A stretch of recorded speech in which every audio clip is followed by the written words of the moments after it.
road stretched endlessly before them, a narrow ribbon of asphalt winding through vast forests and rolling hills. The GPS had lost signal an hour ago, and their phones showed no bars. Jenna, sitting in the back seat, peered out the window. "Maybe we should turn around?" she suggested hesitantly. "Nah," Carter replied from the driver's seat. "We'll find a main road soon. Besides, it's kind of fun, like an adventure." Kelly, in the passenger seat, checked the map. "There should be a town up ahead. It's not listed, but the road leads somewhere. Let's check it out." They drove on, and as they rounded a bend, the town came into view. It was small, nestled in a valley, with rows of houses lining the streets. Everything looked normal at first. Laundry hanging on lines, parked cars, lights glowing from windows. But something was off. "Where is everyone?" Jenna whispered. Carter pulled into the gas station. The pumps stood idle, the store's neon open sign flickering, yet no one was inside. A steaming cup of coffee sat on the counter, as if someone had just left it there. "This is weird," Kelly muttered. "Let's check out the diner. Maybe someone's there." They walked through the empty streets, their footsteps echoing. At the diner, half-eaten meals sat on tables, drinks sweating in the heat, a jukebox playing softly, but the place was deserted. "This is like the Twilight Zone," Carter joked, but his voice lacked humor. A sudden noise broke the silence, a creak, like a door swinging open. They turned in unison, but the street was empty. "Let's go," Jenna urged. "Something's wrong here." They hurried back to the car, but as they reached it, the sun dipped below the horizon. Instantly, a wave of unease settled over them. The wind picked up, carrying distant whispers that made no sense, like voices just beyond understanding. Then, doors began creaking open. One by one across the town, the doors of houses swung ajar. Shadows moved inside. Something was waking up. "Get in the car!" Carter shouted. They piled in, but when he turned the key, the engine sputtered and died. The headlights flickered, then went out. "No, no, no," Carter muttered, frantically twisting the key. A figure stepped into the street ahead of them. Not a person. A shape, humanoid but wrong. It swayed unnaturally, head cocked at an impossible angle. More figures emerged from the houses, spilling into the streets, their movements jerky, inhuman. "We have to run!" Kelly cried. They bolted down an alley, racing through the empty town as the figures pursued them.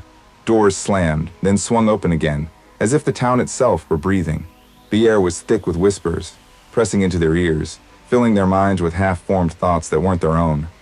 Jenna tripped, crashing to the ground. Carter yanked her up, and they kept running. They needed an escape. Then Kelly gasped, pointing ahead. A church stood at the town's edge, its doors still shut. Without hesitation, they sprinted toward it. As they reached the entrance, Jenna grabbed the handle and yanked. The door swung inward, and they stumbled inside, slamming it behind them. Silence. The whispering stopped. The air inside was cool, stale. Candles burned, though no one had lit them. An old Bible lay open on the altar, the pages fluttering as if touched by unseen hands. "What is this place?" Carter whispered. A sound, slow footsteps, dragging against the wooden floor, came from the back of the church. They turned as one. A man stood there, his face gaunt, eyes sunken. He raised a trembling hand. "You shouldn't have come." "Who are you? What is this town?" Kelly demanded. "They call this place a mouth," the man murmured. "It feeds. It lures people in, keeps them until nightfall. Then it wakes up." "How do we leave?" Jenna asked desperately. The man looked at her with something like pity. "No one leaves. Not once the doors open." A knock sounded against the church door. Then another, then a dozen, then more. The whispering returned, louder now, pleading, demanding. "They're here," the man breathed. The candle flames flickered and died, plunging the church into darkness. The knocking grew more frantic, turning into pounding. Then the door handle twisted. The last thing they heard before the doors burst open was a voice, not outside, but behind them, inside the church. "Welcome home." The doors exploded open, and darkness poured into the church like a living thing. Shadows twisted along the walls, stretching unnaturally. The air was suffocating, thick with whispers that crawled inside their heads. Carter grabbed Jenna and Kelly's hands and pulled them toward the back of the church. The gaunt man stood still, as if rooted in place. "You can't run," he whispered. "It won't let you." Ignoring him, Carter pushed open a side door, revealing a narrow hallway lined with rotting pews. The whispers surged, growing frantic, hungry. They sprinted down the corridor, their footsteps muffled by the weight of the air around them. Behind them, something moved. It wasn't footsteps.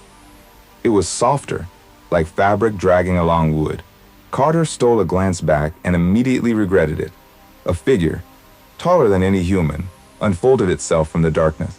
Its face was obscured by shadow, but its elongated fingers reached out, almost brushing Jenna's shoulder. "Run!" he shouted. They burst through another door and into the night. The town had changed. The buildings loomed taller, their windows black voids. The streets twisted, leading in impossible directions. The figures that had emerged earlier now stood motionless, their heads cocked at unnatural angles. "The car!" Kelly gasped. It was still there, just a few feet away. Carter didn't hesitate. He grabbed the keys from his pocket and flung himself into the driver's seat, the others piling in after him. He turned the key. Nothing. He tried again. The engine coughed, then roared to life. The figures outside twitched, as if startled by the sound. Then, in unison, they began to move. Carter slammed the gas pedal. The car lurched forward, tires screeching. The figures lunged, their limbs stretching unnaturally, their faces shifting, morphing into something Carter refused to comprehend. The road ahead twisted and blurred. The headlights flickered. The car swerved, barely avoiding a figure that materialized in the middle of the road. Kelly screamed as the town began to fade behind them, but the whispering remained, surrounding them, filling the car like a mist. Then, abruptly, the sound stopped. They were back on the highway. The GPS beeped, showing signal again. Their phones vibrated with missed messages. They were safe. Or so they thought. As Carter exhaled a shaky breath, Jenna turned to look out the rear window. The town was gone, but in its place, standing on the road, was a single figure, watching and smiling.